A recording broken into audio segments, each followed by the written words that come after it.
It means then that those who wield power in America and who will wield power in America must wrest control of this economic system from this person, the same way they wrest economic control from the Native Americans when they came here. Let me read you just a quick thing here, and our time is running. For these Negroes who believe in competition, capitalists are the most uncapitalistic people in the world. They do not believe in competition. They believe in destroying competition. They believe in creating what? Monopolies. They believe in gaining complete control. It's never been about free competition. It's been about power and control.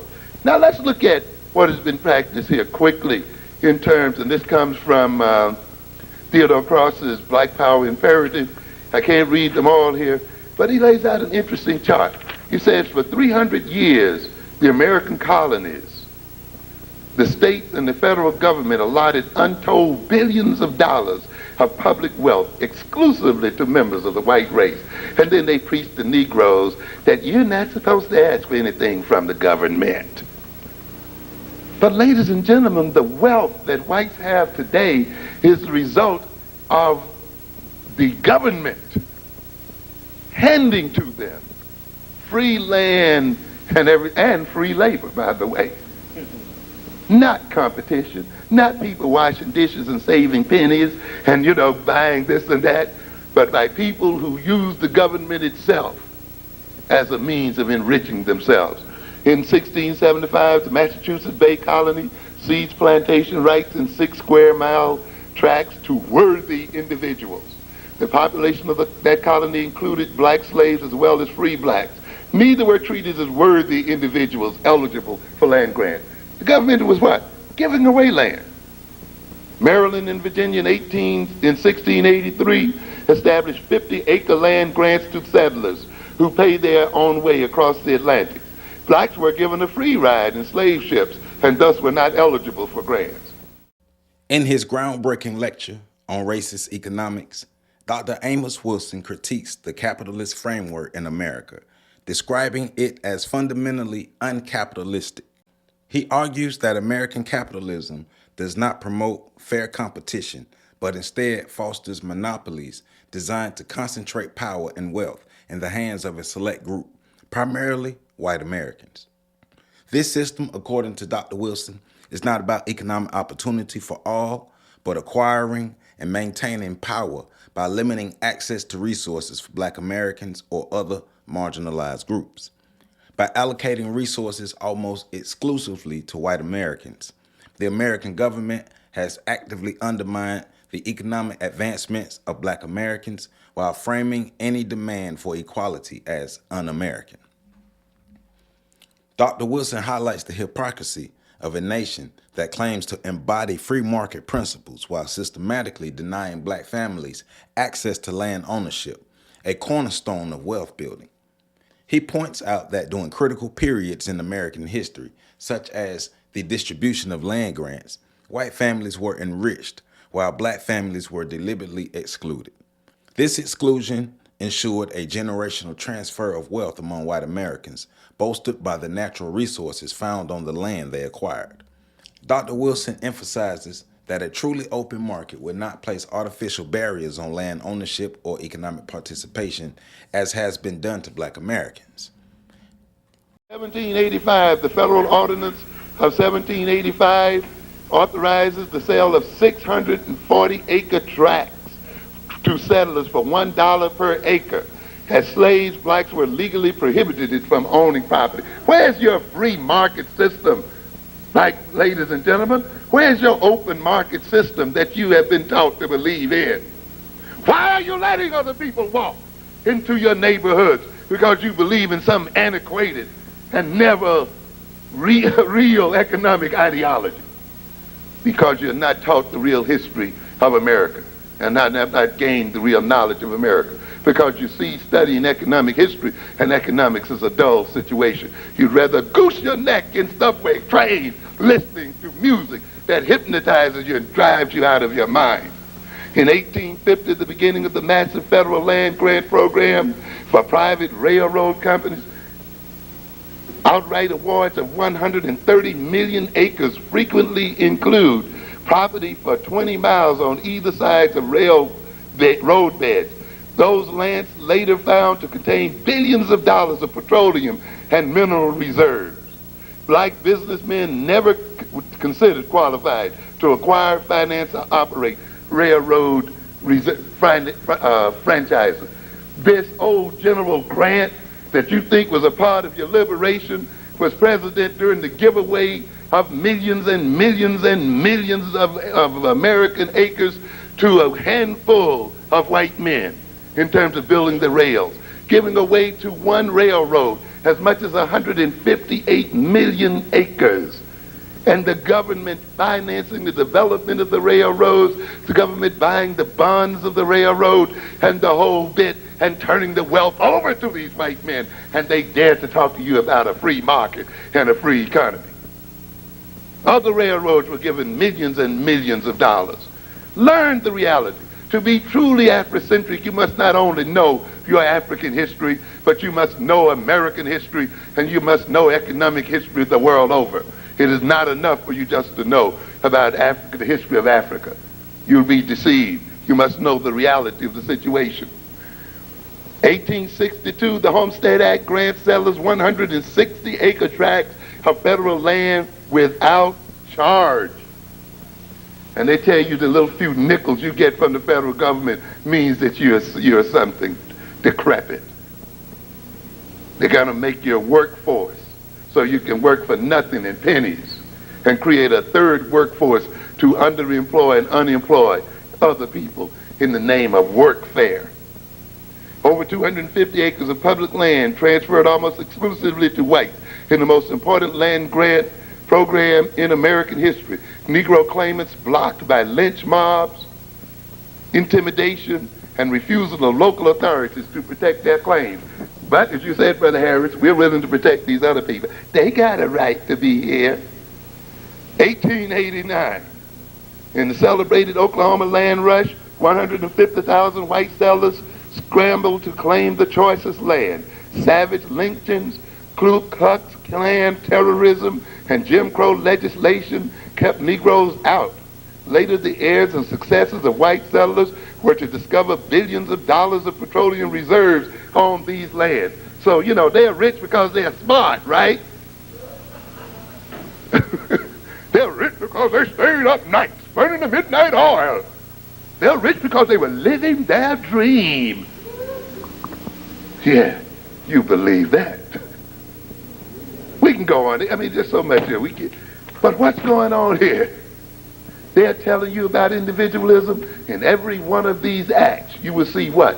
Collectives of people. Not individuals. Collectives. Rings. Syndicates. Cartels. Groups. Not individuals. Groups of men. You will see the whole legislature passing laws in their favor. Men, women could even vote. Blacks could even vote. The legislatures of states and even the United States legislature itself was literally owned by the railroads, Jay Gould, Jim Fisk, you name them all, Rockefellers. That thief and dog literally owned almost every bit of oil in this country. Why? Because he broke the midnight oil? No, because he made all kinds of crooked deals. He priced his competitors right out of the market. He came in control of the refineries and manipulated prices.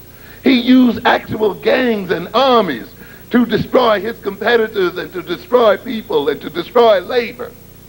These men fought over the New York Central Railroad and the railroads going from here to Albany with fists and clubs and guns. Okay?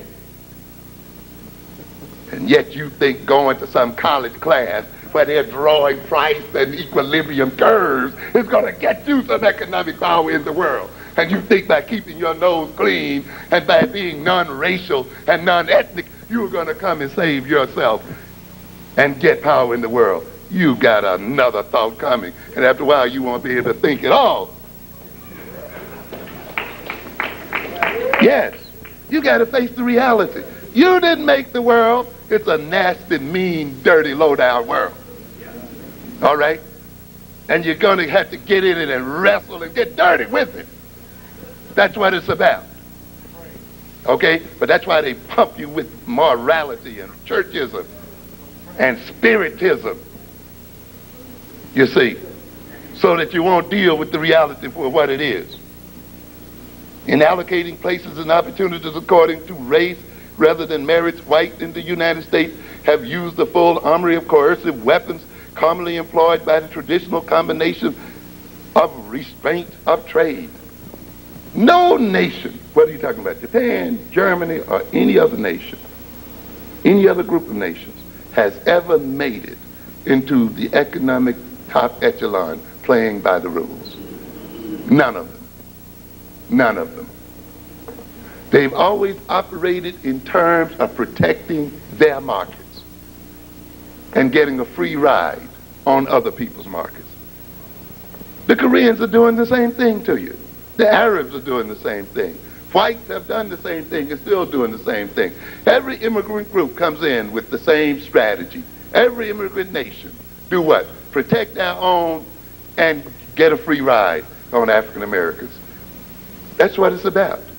The United States defeated Britain and sent Britain into economic decline because the British, who were so arrogant about their manufacturing prowess, decided that they would throw their markets open and deal in free trade.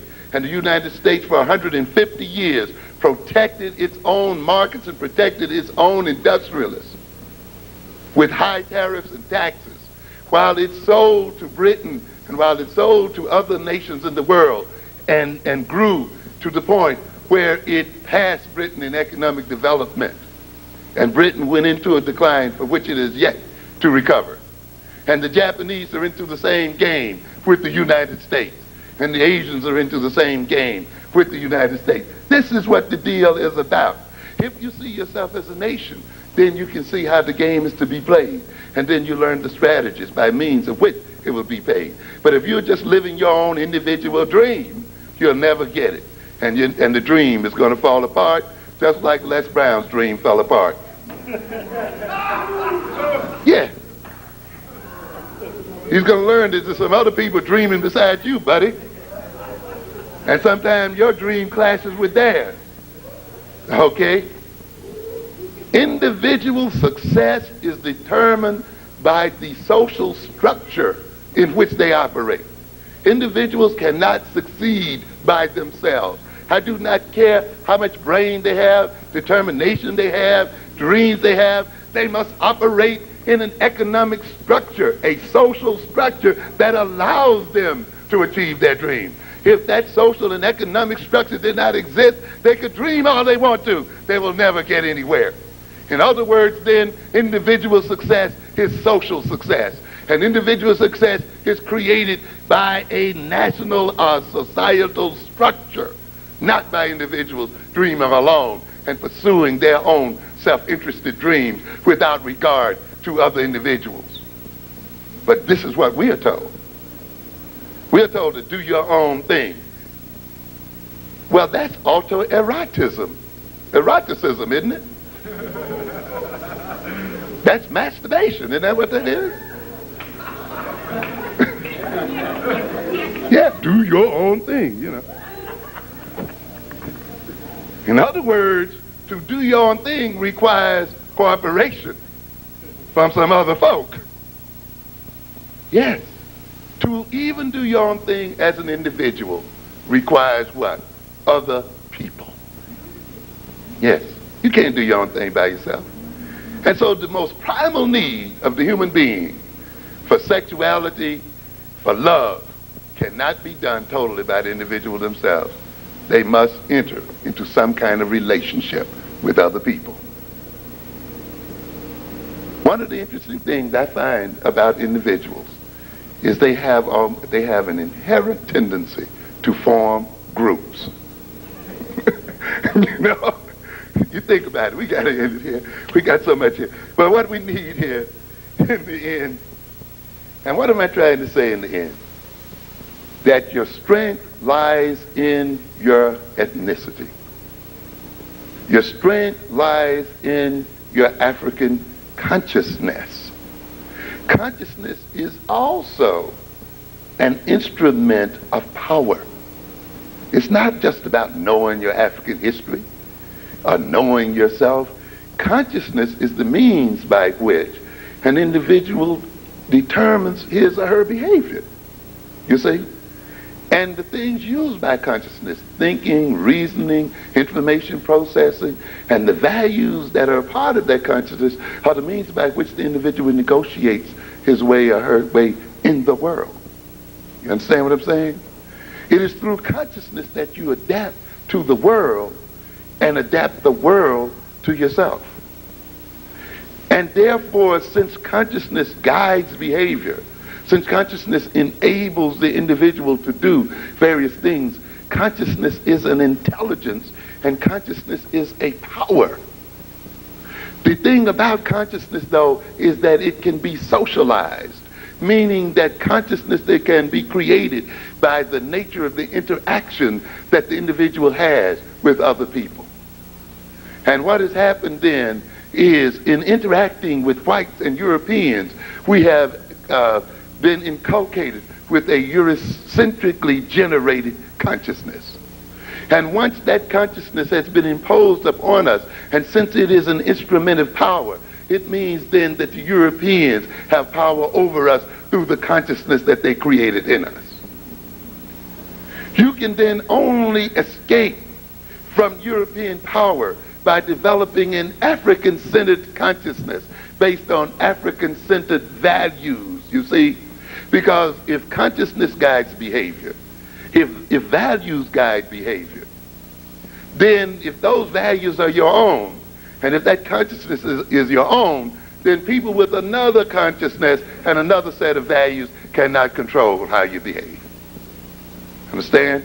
That is why African-centered consciousness frightens them to death, because they recognize that their whole social order is built upon the consciousness that they have inculcated into African people, and is built upon the values which direct that consciousness. And that means then, if African people begin to follow the lead of African values and follow the lead of an African consciousness, the social order that is built upon their having an Eurocentric consciousness will collapse and fall apart. You must understand what this means. We got to do it here. I got to let you go. Maybe we'll finish this on another day. Thank you for your attention. A key element of Dr. Wilson's analysis is his critique of Black America's prioritization of leisure and entertainment over the study of history, economics, and systems of oppression. He scolds Black Americans for failing to understand the mechanisms that sustain their subjugation, arguing that this lack of awareness perpetuates their oppressed status. Dr. Wilson calls for a collective awakening, urging African Americans to study African, American, European, and world histories to comprehend economic inequalities, historical and structural roots. This understanding, he asserts, is essential for crafting strategies to dismantle oppressive systems. Dr. Wilson also critiques the notion that individual success within an oppressive system equates to progress for the group. He argues that when Black individuals assimilate into white-dominated structures, they often become tools for the oppressor, undermining the collective empowerment of their communities. True economic power, Dr. Wilson explains, comes not from degrees or individual accomplishments, but from intentionally building wealth as a group.